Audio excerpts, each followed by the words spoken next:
예전에 제가 어떤 텔레비전 프로에서 봤는지 신문에서 읽었는지 모르겠는데 일본에도 고3 학생 수험생들이 대학 입시 때문에 굉장히 힘들어한다고 합니다. 우리만큼 힘들대요. 그런데 이 아이가 동경대 시험을 봤는데 떨어진 거예요. 엄마가 옆에서 보니까 너무 안쓰러워서 그래 한번 열심히 해봐라. 그런데 네가 혼자 열심히 하기 힘드니까 엄마도 같이 공부해 줄게 하면서 엄마도 같이 공부를 했다고 합니다. 1년 뒤에 아들은 떨어지고 엄마는 동경대에 입학을 했다고 합니다. 1년 공부하고 엄마가 입학을 했는데 엄마가 나이가 50이었대요. 옛날에 30년 전에 자기가 대학을 제대로 가지 못한 것에 대해서 마음 아파하면서 아들 공부하는 거 옆에서 함께 있어주기 위해서 공부하다 보니까 엄마가 붙었다는 거죠. 그 뒤에 얘기 들었더니 아들도 또 나중에 붙었대요. 그 얘기를 들으면서 어떤 생각을 했냐면 도대체 이 엄마는 어떻게 붙었을까? 30년 동안 공부 전혀 하지도 않았고 대학에 잘 들어가지도 못했었는데 1년 공부해서 동경대에 입학을 했다 하니 기가 막히지 않습니까? 도대체 어떻게 했을까요? 천재였을까요? 어쩌면 이런 생각을 해요. 그냥 아들 공부하는 거 도와준다고 공부를 하다 보니까 수험이 목적이 아니라 공부 자체에 매료되지 않았나. 그러니까 어제 그런 말씀 드렸죠. 타고난 사람을, 노력하는 사람은 따라갈 수 없다. 물론 타고난데 노력하는 사람 말고 노력하는 사람은 어떤 사람을 따라갈 수 없다? 즐기는 사람을 따라갈 수 없다고 했습니다. 우리가 인생을 살아갈 때 정말 뭔가 잘하기 바라면 즐기셔야 돼요. 이것을 알고 충분히 활용하면서 즐기는 사람은 정말 높은 곳까지 올라갈 수 있다는 거죠. 이 엄마는 공부하면서 영어든 수학이든 공부하면서 나름 아들 옆에서 그냥 재밌게 원리를 깨닫고 재밌구나 하면서 적극적으로 즐긴 것이 아니겠습니까? 그러니까 그렇게 학교 갈 수 있었던 것이죠. 세상 일이라는 게 다 그래요. 본격적으로 하는 사람보다 때로는 곁들여서 그냥 슬쩍 하는 사람들이 성공할 때가 많다는 거죠. 우리는 억울해하죠. 그러나 어떻게 본다면 그 안에 있는 법칙을 발견할 수 있어야 돼요. 역사를 쭉 보면요. 기가 막힌 게 뭐냐면 예를 들어서 어떤 수학적인 정리들, 여태까지 풀리지 않은 난제들 이런 것들이 있죠. 지금 막 세계 수학자들이 모여서도 제대로 풀지 못하는 것들을 몇백 년 전에 정리를 만들어 놓은 사람들, 이런 사람들이 실제로 수학자가 아닌 경우가 많습니다. 의사하면서 하기도 하고 어떤 사람은 취미생활로 수학 공부하면서 그런 난제들을 이게 자기는 풀었다는 거죠. 그러니까 후세에서 한번 풀어봐라 그랬는데 아직까지도 풀리지 않는 난제들이 있죠. 얼마 전에 몇 년 전에 그 수학의 난제 하나가 풀리지 않았습니까? 러시아에 있는 어떤 그 수학자가 풀었는데 그 사람도 인터뷰조차도 하지 않았죠. 어떤 가설들, 정리들 이런 것들 보면 좀 억울하지 않아요? 어떤 사람은 평생 축구하면서 열심히 했는데도 제대로 국가대표도 하지 못하는데 어떤 사람은 일하면서 축구해가지고 세계적인 스타가 되기도 했죠. 예전에 그런 적도 있었습니다. 그러면 이건 도대체 어떻게 된 걸까? 하지만 그 사람들의 이야기를 들어보면 즐겼다는 거죠. 내가 좋아서 하는데 좋으니까 1시간을 해도 억지로 한 3시간 한 사람보다는 더 높은 능률을 올렸다고 합니다. 여기에 원칙이 있다는 거죠. 고정관념을 버리셔야 돼요. 내가 고등학교 3년 동안, 중학교 3년 동안, 6년 동안 열심히 공부했는데 왜 나는 대학 못 가고 우리 엄마는 1년, 30년 쉬다가 1년 공부했는데 어떻게 갔는가. 이런 식으로 접근하면 도저히 해결되지 않지만 엄마는 나름 마음을 비우고 즐겼던 거죠. 이 엄마가 특별히 머리가 좋거나 그런 게 아니었대요. 그런데도 합격을 했다는 거죠. 둘 중에 하나죠.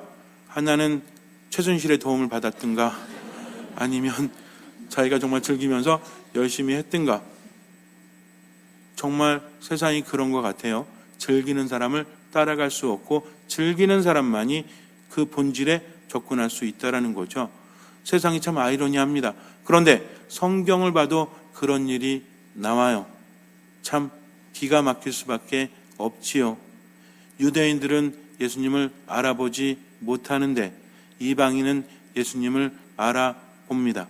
고정관념, 선입견이 없었기 때문이죠. 있는 그대로 보기 때문입니다. 예수님께서 늘 제자들에게 말씀하세요. 보지 않고 믿는 사람은 행복하다. 그러나 내가 한 일들을 보아서라도 믿어라 라고 하시는데도 사람들은 믿지 못하죠. 때로는 믿지 않습니다. 고집을 부리죠.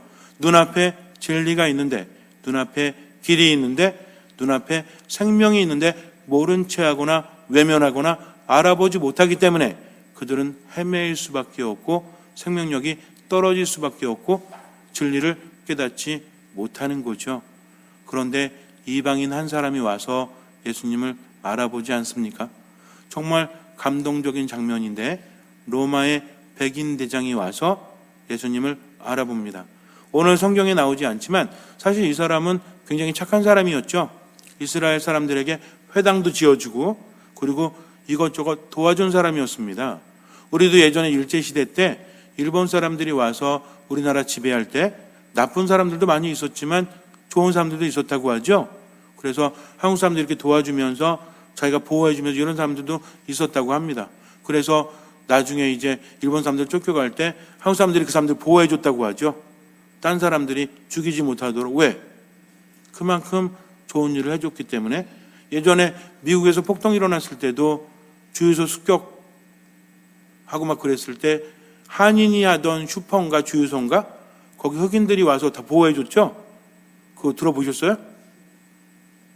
맨날 기도만 하시는구나. 예. 그래서 폭동이 일어났을 때 한국인들이 하던 상점 이런 거 다 털렸대. 난리도 아니었대요. 근데 한 집만큼은 흑인들이 와서 보호를 해줬다고 합니다.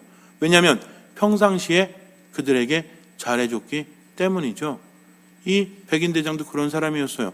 군인이기 때문에 어쩔 수 없이 이스라엘에 와서 복무를 하지만 실제로 로마의 군인들이 이스라엘에 오기 싫어했거든요. 이스라엘에 와서는 믿져야 본전이에요. 왜냐하면 사람들이 하도 거칠어가지고 로마 군인들이 훈련할 때 깃발도 못 납북입니다. 황제의 깃발을 납북하게 되면 이게 뭐예요? 로마의 황제는 누구죠? 신의 아들이죠. 그러다 보니까 이스라엘 사람들에게 있어서 이건 뭐와 같은 거예요? 우상 숭배와도 같은 겁니다. 그러니까 깃발을 납북이면서 만약에 로마 군인들이 훈련하게 되면 이 사람들이 자극받아가지고 폭동이 일어난다는 거죠. 그러니까 이스라엘에서는 폭동이 아주 자주 일어났어요. 다른 속국보다 훨씬 더 자주 일어났기 때문에 경계 대상입니다. 근데 군인들이 여러분들 잘 아시겠지만 사고 터지면 어떻게 돼? 사고 터지면 위에서 잘리잖아요. 그러니까 책임받은 사람들이 여기 오겠습니까? 진급하기 정말 힘든 곳이죠. 그래서 안 오려고 했는데 이 사람은 왔어요. 와서 어떻게 삽니까? 이스라엘 사람들 핍박하면서 못 살게 하고 때로는 약탈하면서 이런 사람들이 있었거든요. 그러나 이 사람은 이스라엘 사람들을 보호해주고 회당도 지어주고 도와주고 이렇게 살았죠. 그러니까 어떤 사람이야?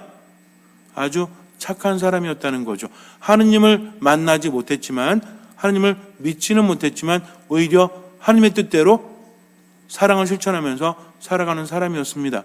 예수님께서 말씀하신 사랑이라는 것을 이 사람은 들어본 적도 없는데 그렇게 실천하면서 살아가는 사람이었다는 거죠. 그러니까 예수님 만났을 때 알아봅니까? 알아보지 못합니까? 알아본다는 거죠. 기적이 일어날 때는 공식이 있다고 했죠. 예수님과의 만남이 있습니다. 이게 가장 중요한 거예요. 사실은 만났을 때 뭐를 보입니까? 믿음을 보이죠. 그러니 예수님께서 뭐라고 하세요? 믿음을 보시고 너의 믿음이 너를 구원하였다. 때로는 소경이 다윗의 자손이시여 하면서 외칠 때 예수님께서 모른 척 하시죠. 그리고 걸어가시지 않습니까? 사람들이 와서 조용히 하라는데도 소경이 어떻게 해요? 예수님 멀어져 가니까 난 앞이 보이지 않고 그러니까 할 수 있는 게 아무것도 없죠. 그럼 뭐밖에 없어요? 눈이라도 보이면 달려가서 그 바지가 아니죠. 예수님은 어쨌든 옷자락이라도 이렇게 자꾸 늘어지겠지만 안 보이니까 할 수 있는 거는 외치는 것뿐이 없죠. 큰 소리로 외쳐댑니다. 그랬더니 그때서 예수님께서 멈춰 서시죠. 못 들으셔서가 아니에요. 뭘 보시기 위해서? 믿음을 보시기 위해서. 주님 좀 고쳐주시죠. 이거 믿음 아닙니다. 누가 뭐라고 하든 상관없습니다. 당신만이 저를 고칠 수 있으십니다. 다윗의 자손이시여 저에게 자비를 베풀어 주십시오. 나 말리지 마세요. 지금 내가 할 수 있는 건 이것뿐이 없어요. 하면서 외치니까 예수님께서 내가 무엇을 해주기를 원하느냐 라고 그때서야 묻지 않습니까? 하여라는 여인이 예수님께 가서 사람들 붐비니까 앞에 나서지 못하죠. 자기는 부정하니까. 그래서 예수님은 하느님의 거룩한 분이기 때문에 부정한 내 몸으로 어떻게 그분 몸을 달 수 있겠습니까? 그러니까 한 행동이 뭐예요? 기적이 저분께로부터 나오니까. 기적이 어디로부터 나온다고 그랬죠? 하느님께로부터 나온다고 했습니다. 저번에 옷자락만 잡아도 내가 날 수 있겠지라는 믿음이 있으니까 옷자락을 잡았죠. 그랬더니 예수님께서 누가 나를 만졌느냐? 제자들이 아니 무슨 말씀하세요? 이렇게 많은 지금 이리 밀치고 저리 밀치고 예수님 한번 뜨면 장난 아닙니다. 왜? 슈퍼 아이돌보다 훨씬 더 대단한 분이었기 때문에 예수님만 오셨다고 하면 사람들이 얼굴 한번 보려고 엄청나게 왔죠. 그러니까 예리고에서 자키오도 어디 올라갔어요? 돌무화과 나무 위에 올라가서 예수님 보잖아요. 안 보이니까 이렇게 붐볐다는 겁니다. 그러니 누가 만졌어요? 안 만졌어요? 많은 사람들이 만졌겠죠. 의도하든 의도하지 않든. 근데 누가 만졌냐고 물으시니까 제자들이 황당하죠. 모르기 때문에 그래요. 아니다. 누가 나를 만졌다. 다른 의미로 만진 것을 아시기 때문입니다. 그랬더니 여인이 나서지 않습니까? 그리고 나서 여인은 몸 치유뿐만 아니라 구원까지도 받는다는 거죠. 이 도식은 절대로 변하지 않습니다. 예수님께서 사람들이 와서 이야기해요. 저기 이 백인 대장이 되게 착해요. 우리 회당도 지어주고 너무 착하니까 웬만하면 좀 고쳐주시죠. 라고 하니까 그래 좋아. 내가 그 집으로 가지. 그랬더니 백인 대장이 뭐라고 합니까? 저는 제 집에 주님을 모실 자격이 없습니다. 한 말씀만 하시면 제 종이 낫겠습니다. 자기가 아픈 것도 아니에요. 종이 아파요. 옛날에 종이 아프면 어떻게 했어? 폐기 처분되는 거죠. 중풍으로 누워 있습니다. 그런데 주인이 종을 위해서 고개를 숙인다는 것은 이 주인이 어떤 사람이다? 첫째는 참으로 마음이 착한 사람이요. 둘째는 자기 종을 위해서 어떻게 하면 고쳐줄 수 있을까라고 여기저기 애를 써봤지만 고칠 수 없었죠. 중풍이라는 게 고치기 쉽습니까? 그러다 누구 얘기를 듣게 돼요? 예수라는 이름의 이야기를 듣게 됩니다. 고칠 수 있다는 얘기를 들었죠. 그러고 나서 이제 알아보겠죠. 정말 고칠 수 있는 건지 아니면 사기꾼인지 아니면 과장된 건지 알아봤겠죠. 알아보다 보니까 그분의 말씀을 수집해서 듣다 보니까 어때요? 이 새로운 말씀이거든. 이 뭔가 정말 대단하거든 하면서 깊숙이 빠져들겠죠. 어디 빠져드는 겁니까? 말씀 안으로 빠져드는 거죠. 그러다 보니까 어때요? 예수님이 누구신지 깨닫고 알지 않습니까? 그러니까 예수님께 뭐라고 고백합니까? 주님, 제 종이 중풍으로 집에 들어누워 있는데 몹시 괴로워하고 있습니다. 누구라고 고백합니까? 주님이라고 고백합니다. 이 사람은 군인이기 때문에 종과 주인의 관계를 알죠. 저도 하인을 부리고 있고 저도 섬기고 있는 사람입니다. 왜? 군인이기 때문에 높은 사람 있고 자기보다 낮은 사람 있죠. 뭐라고 합니까? 가라 하면 가고 오라 하면 올 뿐입니다. 종이 이렇게 한다는 거죠. 그런데 어찌 종으로서 당신을 제 집에 모실 수 있겠습니까? 당신이 한 말씀만 하시면 멀리 떨어져 있다고 할지라도 제 종이 낫겠습니다. 왜? 당신은 주님이시요 당신은 병을 고치시는 하느님이시기 때문입니다. 라고 고백하는 거죠. 그러니 예수님께서 뭐라고 하십니까? 이스라엘에서 이런 믿음을 본 적이 없다라고 하십니다. 그분은 뭘 보고 기적을 일으키시죠? 그런데 이스라엘 사람도 아닌 어디 사람이? 아들은 계속 공부하고 재수까지 했는데도 못 붙었는데 엄마는 1년 공부하고 붙은 것보다 더 억울한 거죠. 예수님이 유대인으로 세상에 나시고 그리고 이 사람들은 수천 년 동안 메시아를 기다리지 않았어요? 근데 누가 알아봤어? 백인 대장이 그냥 살짝 와서 알아본 거죠. 이거는 아까 제가 말씀드린 것보다 더 억울한 거예요. 그러나 그것이 바로 믿음이라는 거죠. 그렇다면 우리는 어떻습니까? 신앙인으로 살아가면서 정말 신앙인답게 주님으로 모시고 있어요. 비가 오나 눈이 오나 바람이 부나 마음속에 상태가 어떠하든지 간에 주님 당신의 뜻대로 모든 것을 맡기겠습니다. 이럽니까?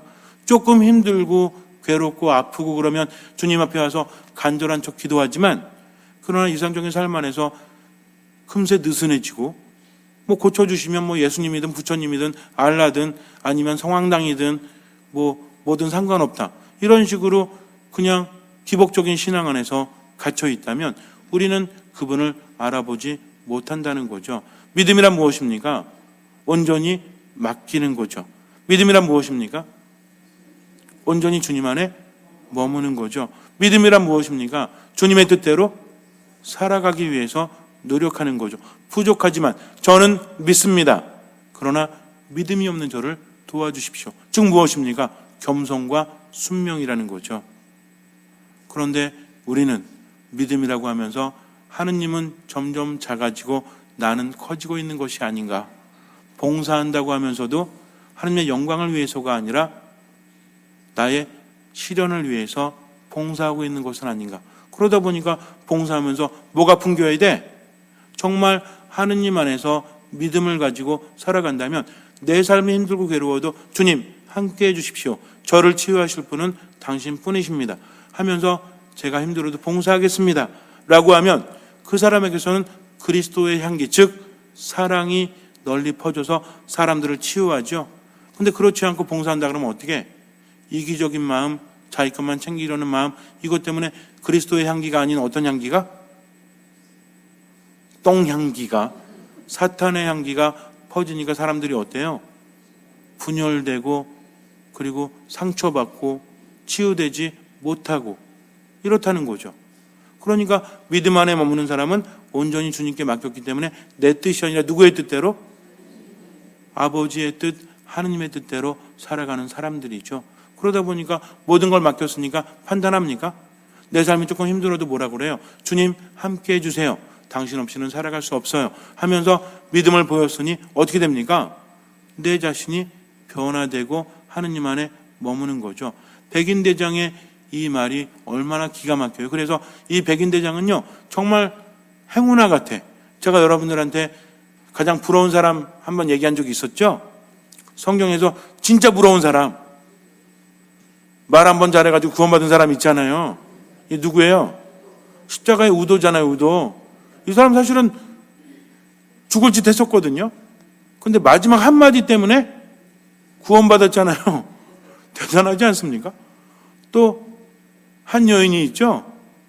성경 어디서 찾아볼 수 없는데 행동 하나 때문에 성경에 나오는 여인이 있죠. 아니, 성경에 나오지 않지만 우리 십자가의 길에 나오는 여인이 있죠.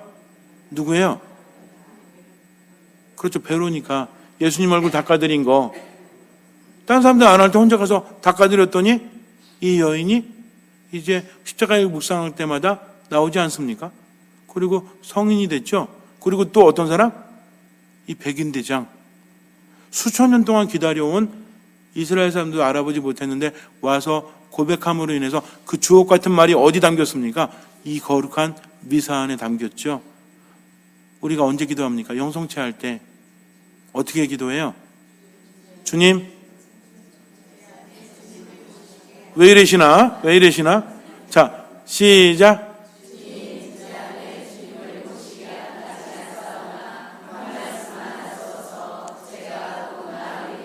주님 제 안에 주님을 모시기에 합당치 않다는 말이죠. 제 집에 당신을 모시기에 합당하지 않습니다. 저는 종일 뿐입니다. 세상 모든 병들도 종일 뿐이에요. 당신이 한 말씀만 하시면 병도 낫고 기적은 일어납니다. 오실 필요가 무엇이 있습니까? 하면서 믿음을 보이는 거죠. 우리도 마찬가지예요. 성태 모실 때 무릎 꿇고 제 안에 주님을 모시기에 합당치 않사오나 한 말씀만 하시면 제가 낫습니다.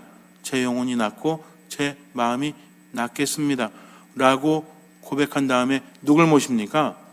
예수 그리스도를 내 안에 모신다는 거죠. 정말 중요합니다. 신앙 안에서 정말 중요한 것은 누굴 알아보는 거라고 했죠? 예수 그리스도를 알아보는 것이다. 그분을 알아보지 못하면 의미가 없다. 알아보면 내 안에 모셔야 되는 거죠. 예수님은 누구십니까? 길이요 진리요 생명이십니다. 그분을 통해서만 하느님 아버지께 갈 수 있다라는 거죠. 얼마나 대단합니까? 예수님께서 우리를 사랑하신다니 내가 걱정할 것이 아무것도 없다는 거죠. 그저 뭐 하면 돼요?